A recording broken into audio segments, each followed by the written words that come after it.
বাবা মায়ের একমাত্র মেয়ে ছিলাম। নানুর বাড়ি সবার বড় ছিলাম, দাদুর বাড়ি সবার ছোট ছিলাম। তো বুঝতেই পারতেছেন আমার আদর ভালোবাসা আমি কতটুকু পাইছি। মাথায় রাখবে উকুনে ধরবে, নিচে রাখলে পিঁপড়া ধরবে, এরকম করে আমাকে বড় করছে।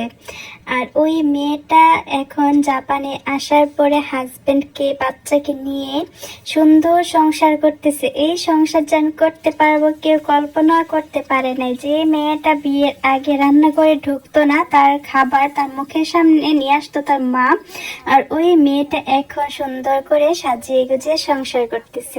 হ্যালো এভরিওয়ান, আসসালামু আলাইকুম। আমি কায়নাত ইসলাম, জাপান থেকে। আপনারা কেমন আছেন? আলহামদুলিল্লাহ, আপনাদের ভালোবাসায় আমরা সবাই ভালো আছি। আজকে সকাল থেকে আমি ভিডিওটা শুরু করতেছি। তো রান্না বান্না দিয়ে ভিডিওটা শুরু করতেছি। আমি সকালে ঘুম থেকে উঠে বললে ভুল হবে, আমি ফজরের নামাজ পড়ে ঘুমিয়েছিলাম। তারপরে 8:30টার দিকে উঠে তারপরে নাস্তা বানাচ্ছি। রুটি, ডিম ভাজা, আলু ভাজা আর রুটি। আমি ওইটা ভিডিওতে দেখাতে ভুলে গেছি। তো যাই হোক, ওই নাস্তা বানানো শেষ করে আমি এখানে চলে আসছি। আমি আগের দিন মিষ্টি বানিয়েছিলাম, ওই মিষ্টিগুলো এখন আমি গুঁড়া দুধে করে নিচ্ছি। তো আজকে আমাদের সকালে নাস্তাতে থাকছে রুটি, আলু ভাজা, ডিম ভাজা, মিষ্টি আর হচ্ছে কলা। এই তো সিম্পলি আমাদের সকালের নাস্তা। তারপর নাস্তা শেষ করে আমি একটু রেস্ট করে এই তো চলে আসলাম দুপুরে রান্না করার জন্য। আমি রাতের দিকে গরু মাংস মেরিনেট করে রেখে দিয়েছিলাম। গরু মাংস মেরিনেট করলে আমার কাছে অনেক বেশি ভালো লাগে খেতে। চুলাতে আমি গরু মাংস বসাই দিয়েছি, আর অন্য চুলাতে আমি মুরগির রোস্টের জন্য মুরগি বাছতেছি। আর বলতে পারেন আপু পোলট্রি মুরগি দিয়ে কেন? আমরা জাপানে পোলট্রি মুরগি দিয়ে রোস্ট খাই। দেশি মুরগি বা সোনালি যেটা হোক, বাংলাদেশে যেটা দিয়ে করে, ভুল হলে ক্ষমা দৃষ্টিতে দেখবেন। ওই মুরগিটা আমরা এখানে পাই না, তার জন্য পোলট্রি মুরগি দিয়ে কাজ চালিয়ে নিই। মোটামুটি মজা হয়। নাই মামা থেকে কানা মামা একটা কথা আছে না, ওইটা আর কি বলতে পারেন। তো এখানে আজকে আমি একটু ফাঁকিবাজি করব বলতে পারেন। আমি সবসময় স্পেশাল একটা মশলা বানিয়ে তারপর রোস্ট রান্না করি, তো আজকে সময় নাই। তার জন্য আমি চিকেন রোস্টের যে মশলা আছে রেডিমেড, ওইটা কিনে রান্না করব। এই তো আমার রোস্টের মশলা কষানো শেষ। আর যত বেশি কষানো হয় তত বেশি টেস্ট আসে। আমি অনেকক্ষণ আস্তে আস্তে করে রোস্টের দিয়ে একসাথে অনেকক্ষণ বুনা করে নিছি। এটা আমি গরুর দুধ দিয়ে তারপরে আর একটু রান্না করে নেব। এটা আমার রোস্ট রান্না হয়ে গেছে। এখন আমি উপর দিয়ে পেঁয়াজ বেরেস্তা, তারপর হচ্ছে গুঁড়া দুধের সাথে একটু ঘি মিক্স করে উপর দিয়ে দিয়েছি। এটা আমার রোস্ট রান্না হয়ে গেছে। তারপরে আমি এখানে কাবাবগুলা বাছতেছি। কাবাব তো আমার লাগবেই, আমার কাবাব অনেক বেশি পছন্দ।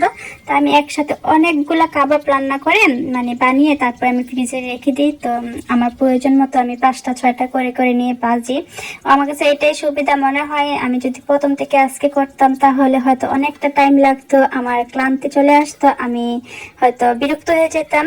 বাবার সময় ইচ্ছা করলেও করা হয় না। আর যদি ফ্রোজেন করা থাকে কি হয় যে ইচ্ছে করলেই নামিয়ে খাওয়া হয়ে যায়, এরকমই বলতে পারেন। তো আমার কাবাব বাজার শেষ। এখানে আমার গরুর মাংস রান্না করা হয়ে গেছে। আর আজকে গরুর মাংসটা অনেক বেশি লোভনীয় লাগতেছে। আশা করছি খেতেও অনেক বেশি ভালো হবে। আর আপনারা বলে যাবেন এ দেখতে কেমন হয়েছে, কালারটা অনেক সুন্দর আসতেছে, ঠিক বলছি না? তো এর মধ্যে আমি গোসল করে চলে আসছি। ঘরে অন্যান্য কাজগুলো করা হয়েছে, ওইগুলো আর দেখানো হয় নাই, পাশে মেহমান ছিল। তো সব ভিডিও আমি করতে পারিনি, কথা বলতে বলতে কাজগুলো হয়ে গেছে। তো এখানে আমি সালাদ কেটে নিচ্ছি।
তো দুপুরে খাবার আমি টেবিলে রেডি করে ফেলছি। এখন আমরা সবাই দুপুরে খাবার খাবো। আর খাওয়ার সময় আজকে আমি ভিডিও করি নাই, সাথে ছিল মেহমান, তাই তো আর শরমে আমি ভিডিও করতে পারি নাই। তো কেমন লাগতেছে আজকে আমার খাবারের আইটেমগুলো কমেন্ট করে জানিয়ে যাবেন। তারপরে এই তো আপনাদের ভাইয়া বিকালে তরমুজ নিয়ে আসছে। তো দুপুরে খাওয়া দাওয়ার পরে আমি আর ভিডিও করি নাই, বাবুকে নিয়ে শুয়ে গেছিলাম ওকে ঘুম পাড়ানোর জন্য। ওকে টাইম মতো ঘুম না পাড়ালে তাও কি হয় যে রাতে ঘুমাতে চায় না, খুব জ্ঞান জ্ঞান জ্ঞান জ্ঞান করে। তার জন্য ওকে টাইম টেবিল মতো আমি ওকে ঘুম পাড়ানোর চেষ্টা করি। তো আপনাদের ভাইয়া তরমুজ নিয়ে আসছিল, আর তরমুজটাতে দেখতে পারতেছেন অনেক বড় ছিল। কত কেজি ছিল বলে যাবেন তো, এটা কেউ দেখছেন কিনা। তো তরমুজ আমার অনেক বেশি পছন্দ। এই তো শুরু হলো তরমুজ খাওয়া, এই বছরে প্রথম তরমুজ নিয়ে আসছে আপনাদের ভাইয়া। তো এখন থেকে তরমুজ খাওয়া শুরু হবে। জাপানে এই তো তরমুজের সিজন চলে আসছে, বাংলাদেশে হয়তো তরমুজের সিজন চলে গেছে, ঠিক বলছি কিনা বলে যাবেন। তো আর জাপানের তরমুজগুলো অনেক বেশি মজা হয়। আমার তরমুজ কাটা দেখে কেউ কিছু বলবেন না যে এভাবে কাটতেছে উল্টা পাল্টা।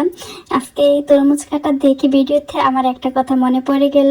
অনেক ছোট থাকতে আমার দাদি ননদ মানে আমার আব্বু ফুপু নানুকে দিয়েছিলাম আলু কাটার জন্য, আমার আম্মু দিয়েছিল। তো এক এক রকম করে কাটতেছে, তা বলতেছি যে নানু এভাবে কাটতেছে কেন, যে আম্মু তো বলছে যে ছোট ছোট করে কেটে দিতে। বলে বাদ দাও, একভাবে কাটলি হয়েছে, পেটেই তো যাবে, এত স্টাইল করে কাটার কি আছে। ওই কথাটা আজকে মনে পড়ে গেল। ওই নানু আর জীবিত নেই, আল্লাহ তাআলা তাকে জান্নাতবাসী দান করুক, আমিন। এখানে আমি এক পিস আম ছিল, আমটা কেটে নিলাম। আর আমটা অনেক বেশি মজা ছিল। আমের কালার দেখে প্রথমে ভাবতেছিলাম যে হয়তো টক হবে, তাই প্রথম আম খাইছি, ভাবতেছি মিষ্টি জিনিসটা পরে খাবো। পরে দেখি যে আমটা এত বেশি মিষ্টি ছিল, পরে তরমুজ আর ভালো লাগে না, একদমই পানসা পানসা লাগছে। খাওয়ার পরে বলতেছে রাতে আর কিছু খাবে না, মোমো খাবে। আপনাদের ভাইয়া ফ্রোজেন মোমো নিয়ে আসছে।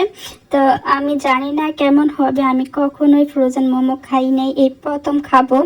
আমি এর আগে 2বার নিজে হাতে বানিয়েছিলাম, ওইগুলো তো অনেক বেশি মজা হয়েছিল।